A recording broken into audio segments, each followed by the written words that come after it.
Hello viewers, welcome to our lecture series on Indian ethos in management, and today we will discuss about work ethos and values. This lecture is under special segment for symbolic expression. We have with us Miss Manisha. So, I will be telling you in today's lecture about work ethos and values. I will be telling you how do we define work ethos and what are the different dimensions of work ethos. Along with that, we will also talk about factors which are responsible for poor work ethos and solutions thereof.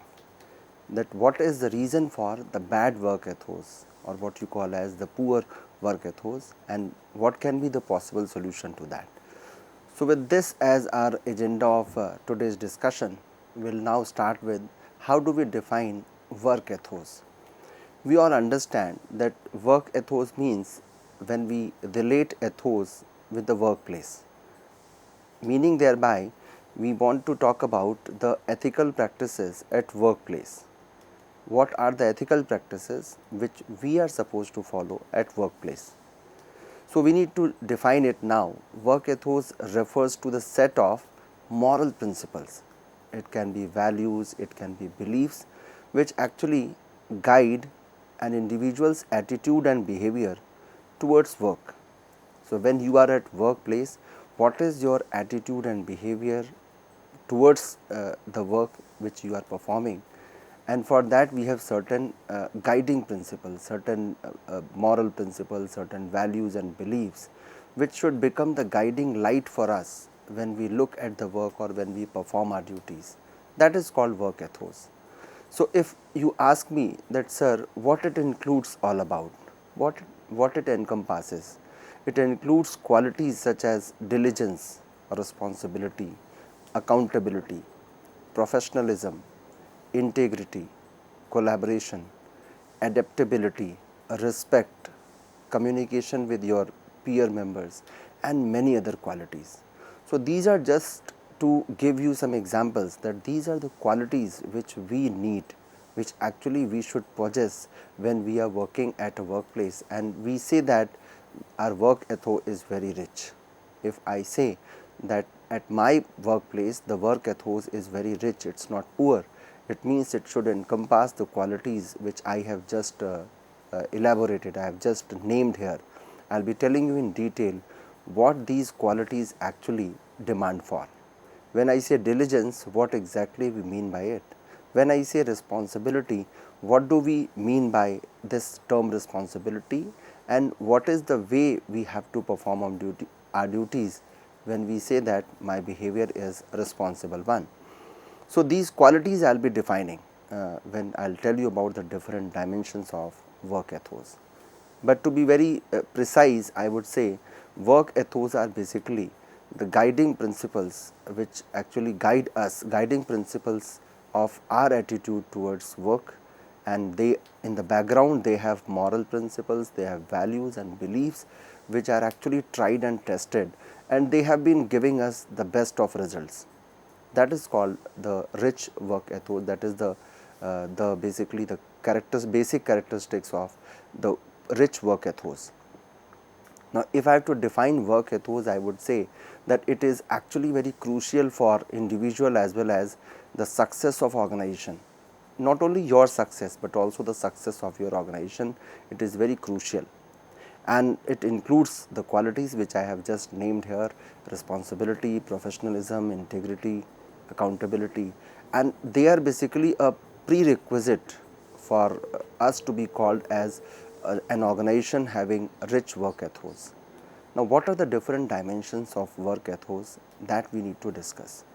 Let me start with the first one, which is very popular among the different dimensions of work ethos, that is diligence. So, first we need to understand what do we mean by the term diligence, how do we define it. If you ask me about the meaning of diligence, I would say consistent and conscientious effort towards work task. If your efforts are consistent and conscientious, it means you are diligently performing your duties. This is the very definition of the term diligence. Now, what is the significance of it? Why it is important? It is important because it ensures quality outcomes, it increases productivity, and it also increases the reliability of yours as an employee. Or even if you are reliable, your organization is of course going to be reliable in the light of different other outsiders, in the eyes of different other outsiders. So, the significance of this dimension of work ethos, that is diligence, is that it not only ensures quality outcomes, but also increases and enhances your productivity and reliability. If you ask me for the examples of it, I would say, if you are meeting your deadlines, if you are keeping your promises which you are making with your customers, it means you are diligent in terms of your behavior. If you are meeting deadlines, it means it shows your commitment towards the work. Attention to the details, if you are meticulous into your performance, into your activities, it means you are diligent. And at times you run extra mile, going the extra mile. Whatever you have promised, if you are keeping more than that, it means you want your customer not only to be satisfied, but also feel delighted. This is the prerequisite, this is the reflection of diligence in terms of your work attitude, in terms of your behavior. So, this is the first very dimension of work ethos, which is very significant. Why it is significant? Because it is increasing our productivity. It is actually helping us in earning goodwill in the market, goodwill in the work scenario. Wherever you are working, whichever area you are catering to, you will actually earn a good name if you are diligent in terms of your performance. So, it will actually make you more reliable, because you are not only meeting deadlines, but also you are attentive towards the minor details, you are running extra miles, you value your customers. So, it means you are diligent. So, this is the first very dimension of work ethos. Moving ahead, the second one is responsibility. Now, the question comes, how do we define responsibility? There are two terms here, responsibility and accountability. I will be defining each one of them with different examples to give you a clarity, because sometimes we use these terms interchangeably, which is not correct. When I say responsibility, it means I mean to say that I am taking ownership of my tasks and outcomes. Whatever task I am performing, whatever outcomes I am getting, I am taking ownership of that. Whether it is good or bad, whether it is right or wrong, whether it is success or failure, if I am taking ownership of that task and outcomes, it means I am acting responsibly. So, responsibility is defined as the way we take ownership of task and outcomes. Now, the question comes, what if I take responsibility of whatever task and outcome I am performing? I have taken ownership of that. What if I do not take ownership of these tasks and outcome? If you take ownership of the tasks and outcomes of yours, it builds trust. It fosters teamwork. Your subordinates will also have that feel that my boss is taking responsibility. My boss is taking ownership of my task, and whatever outcome is there, the leader is there to take responsibility of that. And it ensures completion of responsibilities. If I am taking ownership of tasks and outcomes, of course, my other team members are going to ensure that the boss is going to complete his or her responsibilities. This is the very significance of it. For instance, if I have to give an example, I would say accepting accountability, fulfilling commitments, whatever commitments we have made, we are supposed to fulfill that. We are proactive in our problem solving approach. While solving the problems, we are proactive. Before somebody else is coming to us, approaching us for solving that problem, beforehand we are actually catering to that problem. We ensure that the problem does not arise. That is the second dimension of responsibility. This is the best example of taking ownership of task and outcomes. So, out of different dimensions of this work ethos, responsibility is of immense importance, because you are taking ownership of your task as well as your outcomes, and that builds trust with your stakeholders, with your customers, or whichever party you are dealing with. So you are basically building trust, and building trust is the most significant part of any business organization. If people trust you, then there is nothing which can stop you from getting success, from gaining success. The third one is professionalism. The third dimension of work ethos is professionalism. At times we say that this company is not following the professional practices, or there is no professionalism in this organization. That speaks volumes about the work culture of that organization, and that is why it is another dimension of work ethos. It is one of the most significant dimension of the work ethos. If I have to define professionalism, I would say conducting oneself with professionalism and ethical standards. If I am conducting myself, if I am behaving myself with professionalism and ethical standards, it means I am ensuring professionalism in my behavior as well as the work culture which I am establishing in my organization. So, professionalism is basically conducting oneself with ethical standards and professionalism. The question comes, what is the significance of it? Why do we follow professionalism in any business organization? Why do we expect professionalism? Because it enhances your reputation, it enhances your credibility, it enhances your trustworthiness. Now, you must be realizing that in all dimensions which we have discussed up till now, this credibility, trustworthiness, reputation, building trust, these are actually coming as keywords. So, whether you are diligent into your performance, or you are following professionalism, or you are taking responsibility, you are being responsible for your task and outcomes, in all three dimensions which we have discussed up till now, we are somehow taking this reputation, credibility and trustworthiness at the center of our discussion. Because if my company is earning, my company has earned good reputation, it is credible, people trust us, then of course nothing can stop us from gaining success, because you are winning the hearts of your customers. People know people know your company because of its professionalism, because of its diligence, because of its responsible behavior. And that is something which is as of now, even in any era it is supposed to be important, but as of now I can say with confidence that it is one of the most crucial dimension of work ethos which any or every organization should follow. If I have to exemplify this, I would say maintaining confidentiality. You are maintaining confidentiality in your organization. You maintain, you keep the information of your customers confidential. You don't make it public. You are adhering to the codes of conduct. You are respecting diversity.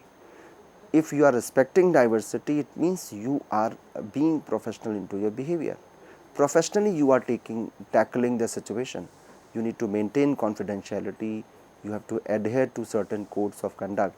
I can give you number of examples here where professionalism plays a very crucial role.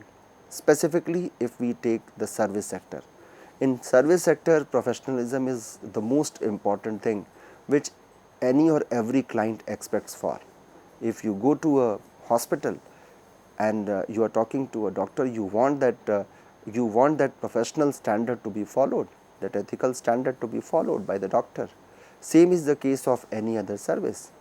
So, in service sector, of course, it is one of the most important component or dimension of work ethos. Although in case of products also, it is equally important that company should include professionalism as one of the significant item or dimension in its work ethos. Moving ahead, we will talk about another dimension, that is called integrity. Integrity nowadays is a word which is talked about, which has become a buzzword. So, how do we define integrity? Upholding honesty, transparency and ethical behavior. These are the key components of integrity. If I want my organization to be known for its integrity, I need to uphold honesty. As we all know that honesty is the best policy. So honesty, transparency, ethical behavior, these are the reflective words for integrity. If I have to define integrity, these are the important dimensions of that. Now, what is the significance of this integrity? It again builds trust, it ensures in maintaining long term relationships. If you wish to maintain a long term relationship or bonding with your customers, with other stakeholders, you are supposed to ensure the, the transparency and ethical behavior of your organization in all dealings. It will help you in building trust, it will make you more and more credible, it will increase the credibility of your organization, and if you are able to do so, of course you will be able to maintain long term relationships. If I have to give an example of this integrity, I would say that we are admitting mistakes. Accepting your mistakes is the best example of integrity. Avoiding conflicts of interest is another example. And of course, honoring commitments means you are following the policy of honesty in all your behaviors. So, whatever commitment you have made to your customers, it should not be a gimmick. Whatever you have promised, that you are supposed to deliver. So, you need to deliver as per the promise. It means if you do so, you are a person of integrity and your organization is an organization of integrity. And nowadays, people actually look for such organizations only. And we all know that we are living in an era where customers can give their reactions online as well. There are different, they can write blogs, they can give feedbacks online. You can find whatever is the experience of a customer straight away writes the feedback, whether it is right or it is wrong, good or bad. And when a customer is going through, when a potential customer is going through the reviews, they of course look for the negative one first. That positive ones may be sponsored, but of course no company is going to sponsor the negative feedbacks, negative reviews.